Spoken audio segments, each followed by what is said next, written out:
Welcome to Geetha screen life. இப்போ கொஞ்சம் சில் weather ஆகிட்டதுனால சளி பிடிக்க சான்சஸ் ரொம்ப அதிகம். நீங்கள் என்ன பண்ணுங்கள், அந்த காலத்தில் சொல்லுவாங்க விலகி சாப்பிட்டால் பகைவன் வீட்டில் முன்னலாம்னு. கம்ப்ளீட்டாக நம்ம உடம்புல இருக்கிற விஷத்தன்மையெல்லாம் ஈஸியாக போக்கிடும். கபம் ஃபார்ம் ஆனாலும் வெளியே வந்துடும். ஸோ அந்த நீர் கோர்வையெல்லாம் நீட்டாக வெளியே வந்துடும். நீங்கள் என்ன பண்ணுங்கள், மிளகு கொஞ்சமாக எடுத்துக்கோங்க. நான் பாட்டிலில் தான் யூஸ் பண்ணோம். மிளகு கொஞ்சம் எடுத்துக்கோங்க, அதுலேயே தேனை ஊற்றி நல்லா ஊற வச்சுருங்க. அது பாட்டுக்கு ஊறிட்டே இருக்கும். ஸோ அந்த மிளகு கெடாது.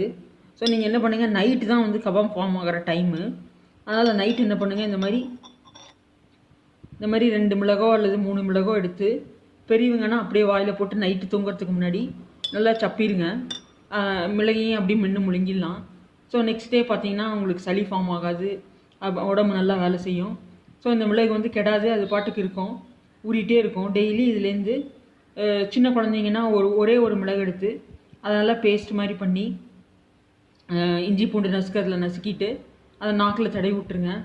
அந்த இனிப்பு இருக்கிறதுனால காரமும் சேர்ந்து இருக்கிறதுனால நல்லா டைஜஷன் பண்ணி கொடுக்கும். நல்லா தூங்குவாங்க நைட்டு, பிரச்சனையும் இல்லாமல். கபமும் ஃபார்ம் ஆகாது. ஸோ சளி பிடிக்காமல் பார்த்துக்கலாம். நம்ம சளி ஃபார்ம் ஆனாலும் அது வெளியே வந்துடும்.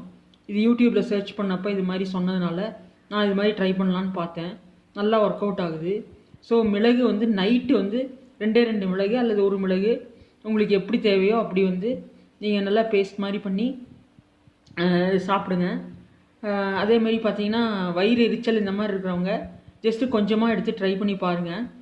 இது முக்கியமாக கபம் ஃபார்ம் ஆகாமல் இருக்கிறதுக்கு. சளி அதிகமாக பிடிக்கிறவங்க, இருமல் அதிகமாக வரவங்க, அவங்களுக்கெல்லாம் நைட்டு மட்டும் இது 1 மிளகோ 2 மிளகோ வாயில் சப்பி தூங்குறதுக்கு முன்னாடி சாப்பிட்டிங்கன்னா சளி ஃபார்ம் ஆகாது. இதான் என்னோடய எக்ஸ்பீரியன்ஸ் ஷேர் பண்ணலான்னு நினைக்கிறேன். தேங்க்யூ ஃபார் வாட்சிங். Take care, stay healthy and be happy. என்னோடய சேனல் பிடிச்சிருந்தால் லைக் பண்ணுங்கள், ஷேர் பண்ணுங்கள், சப்ஸ்கிரைப் பண்ணுங்கள். தேங்க்யூ.